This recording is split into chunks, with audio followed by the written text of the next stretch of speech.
Salve, torcida vascaína, a gente tá de volta com o nosso canal Vamos Vasco, com as notícias aí, atualizações quanto a reforços, né? O Vasco aí sondando, tentando contratar inúmeros jogadores. Vamos trazer aqui como que está a situação de cada um dos jogadores que foram especulados no Vasco aí nos últimos dias. Vamos falar aqui também do Medel, que está muito perto de ser contratado pelo Vasco, e também vamos falar da situação do jogo de amanhã, né? Onde você vai poder assistir.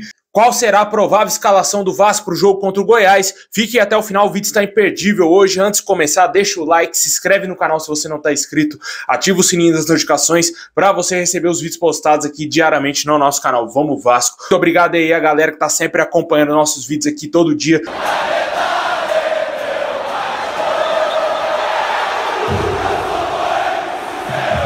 Bom, pessoal, o Vasco enfrenta amanhã o Goiás em São Januário às 8 horas da noite. Esse jogo terá transmissão somente do Premier Clubes, não terá transmissão no Sport TV e tampouco na Rede Globo. O Vasco precisa voltar a vencer no Campeonato Brasileiro, né? Está na 19ª colocação com apenas 6 pontos conquistados e uma vitória apenas conquistada no Campeonato Brasileiro, né? Não venceu ainda nenhum jogo jogando em casa nos seus domínios, né? Porque o Vasco também mandou jogo para o Maracanã, não conseguiu vencer nenhum jogo e agora vai ter pela frente um concorrente direto, né? Um adversário que também luta para não cair para a segunda divisão, assim como o Vasco. Hoje o Vasco é um time que vai brigar para não voltar para a Série B, e o Goiás também vive esse mesmo dilema do Vasco, porém eu acho ainda o Goiás um pouco mais encaixado do que o Vasco. O Goiás também vem jogando uma outra competição que o Vasco não tem na temporada, que é a Sul-Americana, né? O time do Goiás é um time perigoso, apesar de não ter grandes jogadores assim, é um time um pouco mais encaixado e pode ser que surpreenda o Vasco amanhã. O técnico Maurício Barbieri está extremamente pressionado no cargo.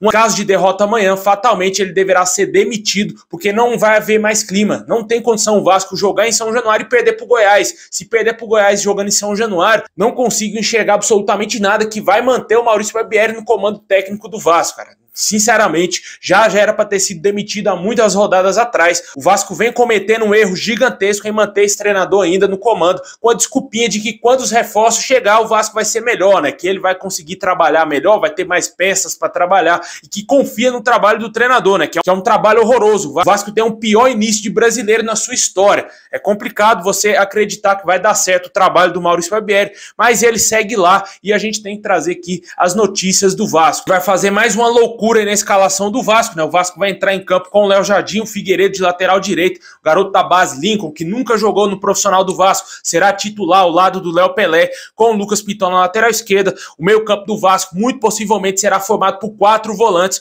com o Matheus Cocão, também muito possivelmente aí o Andrei Santos, Marlon Gomes e também o Zé Gabriel. Esse será o provável meio campo que o Vasco vai colocar em campo aí para enfrentar o Goiás, e o ataque com Alex Teixeira e também o garoto Ryan.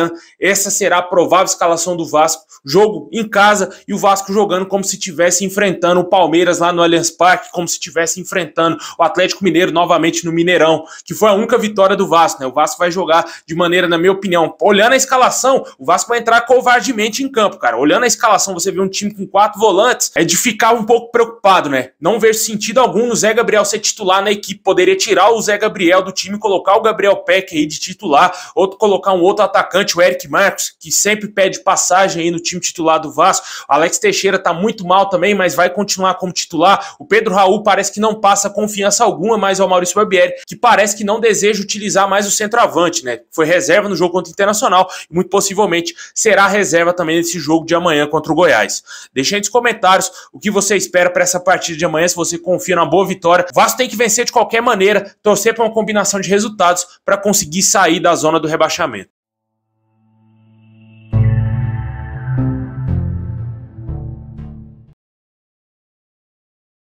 Bom, pessoal, agora vamos trazer atualizações quanto a reforço. O Vasco já está encaminhado aí com o meio-campista, com o volante Medel, jogador chileno da seleção do Chile. Inclusive foi muito bem na partida no último amistoso do Chile contra a Bolívia. O Vasco fez a proposta ao jogador, uma proposta de 1 ano e meio de contrato, e ele já consultou aí seus amigos de seleção chilena que estão jogando no nosso rival Flamengo, né? O Vidal e também o Eric Pulgar, jogadores aí da Mulambada. Esses jogadores teriam dado boas impressões para o atleta sobre o Rio de Janeiro, como que é morar no Rio de Janeiro, e com certeza teria agradado bastante ao jogador, e ele deve ser reforço do Vasco. Em breve o Vasco deverá concretizar essa negociação, já que é uma negociação em tese considerada fácil, né? O jogador já está com 35 anos, com certeza não terá um salário astronômico e está livre do mercado, que é melhor para o Vasco, né? Para conseguir fechar o quanto antes a contratação desse atleta. Porém, o Vasco vem encontrando dificuldades com outros jogadores, como o caso do Lianco. De acordo com o canal Atenção Vascaínos, a negociação com o Lianco está a um passo de não acontecer mais e o Vasco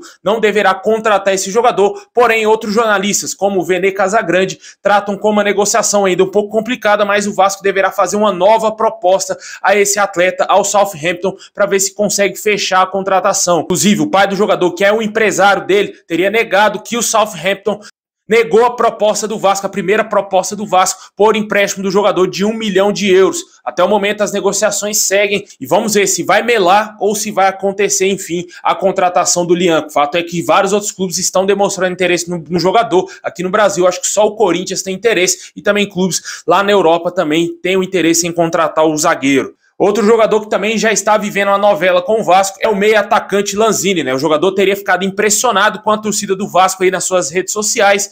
O Vasco trata como prioridade máxima a contratação do Lanzini. A 777 Partners não irá pagar os salários que ele recebia no West Ham, por exemplo, né? Ele recebia em torno de 1.600.000 reais jogando lá no clube inglês. O Vasco não vai pagar esse salário para ele e tenta negociar as bases salariais para que ele abaixe um pouco aí os seus salários para que sim consiga negociar com o Vasco feche a sua contratação. Uma negociação muito complicada, depende mais do jogador do que do próprio Vasco. O Vasco já deixou claro que quer contratar o atleta, mas a gente não sabe o valor concreto que o Vasco ofereceu ao jogador. É aquela história que eu já falei aqui no canal. Se o Vasco chegar com 400 mil, 500 mil, obviamente o jogador não vai aceitar, não vai querer jogar no Vasco por esses valores. Talvez a conversa tenha que iniciar ali com 1 milhão, ou no mínimo ali, meu amigo, ó, 800 mil para 1 milhão. Acho que o Vasco tem que começar pôr esses salários na mesa para o jogador, porque obviamente o Vasco não tem condições de pagar 1.600.000 reais de salários a esse jogador, né? Daria para trazer um bom jogador, um bom meio campista por 1 milhão e mais um outro, talvez um bom atacante por 600 mil, né? Porém, o Vasco entende que tem que abaixar os salários do atleta para conseguir contratar ele. Vamos aguardar, ver se vai ter um bom negócio aí entre o Vasco e o Lanzini. Fato é que o jogador ficou impressionado com a torcida do Vasco. Qual o jogador que não fica, né, cara? Impressionante. O poder da torcida do Vasco é gigantesco e com certeza a gente sabe que a torcida é a única coisa boa que tem dentro do clube atualmente. Bom, outra situação que tivemos a novidade é o do Alex Sanches, né? O jogador que teria sido sondado pelo Vasco, está de saída do Olympique de Marseille. De acordo com as informações aí do Central da Bola, o jogador tem o mesmo empresário do Medel, o jogador que está indo para o Vasco. Porém, o atacante chileno tem como prioridade seguir atuando no futebol europeu. Isso dificulta drasticamente a negociação dele com o Vasco e que, obviamente, não deverá acontecer mais se o jogador tiver o desejo de jogar ainda no futebol europeu. Com certeza vai ter time lá, time pequeno, querendo contratar o Alex Sanches e ele deverá dar prioridade a esses clubes do que retornar à América do Sul. E os jogadores que já estão acertados com o Vasco são aí o atacante Serginho, que já chegou no Rio de Janeiro, deverá ser apresentado oficialmente em breve, e também o zagueiro Maicon, que apesar de ainda ter algumas sondagens de clubes da Europa, ele já teria aceitado a proposta do Vasco e já se despediu do Santos, né? O Santos já publicou rescisão de contrato com o atleta e ele se encaminha para ser novo reforço do Vasco. Esses são os dois reforços que estão acertados atualmente com o Vasco. Tem o Medel aí que teria gostado sim do projeto do Vasco, só que ainda falta alguns detalhes para concretizar mais firmemente aí essa negociação. Porém, já está bem encaminhado. Segue aí monitorando o mercado ainda em busca de outros reforços. Tivemos também aqui uma novidade quanto ao atacante Lucas Prato. Lembra dele? O atacante passou aqui pelo São Paulo, Atlético Mineiro, jogou no River Plate, em vários clubes lá na Argentina. Atualmente ele está no Vélez Sarsfield e de acordo com o portal do Vélez lá na Argentina, Somos Vélez, o Lucas Prato teria recebido sondagens aí do futebol brasileiro e o clube que procurou o jogador teria sido o Vasco. O Vasco estaria interessado a contratar o atleta que tem 35 anos e tem o seu contrato apenas até dezembro desse ano e pode assinar um pré-contrato. Vale ressaltar que é importantíssimo o Vasco contratar um centroavante para o lugar do Pedro Raul, que já deu mostras que não deu certo com a camisa do Vasco. O Vasco tem sim que buscar um outro centroavante aí no mercado, na minha opinião, tem que agir rápido. O Lucas Prato já é um jogador que está veterano, não sei como que está o futebol do Lucas Prato, não acompanho o Vélez, mas melhor que o Pedro Raul, eu tenho certeza que ele ainda deve ser, não é? Mas, na minha opinião, acho que seria mais interessante o Vasco buscar talvez um outro nome, um jogador qualificado, um pouco mais jovem, que renderia mais com a camisa do Vasco. E para você aí, você acha interessante o nome do Lucas Prato? Deixa aí nos comentários aí o que você acha dessa situação e também de todos esses outros nomes que o Vasco está querendo contratar. É isso aí, pessoal. Valeu por ter assistido até o final. Deixa o like, se inscreve aí no canal, ativa o sininho. Tamo junto e é nóis.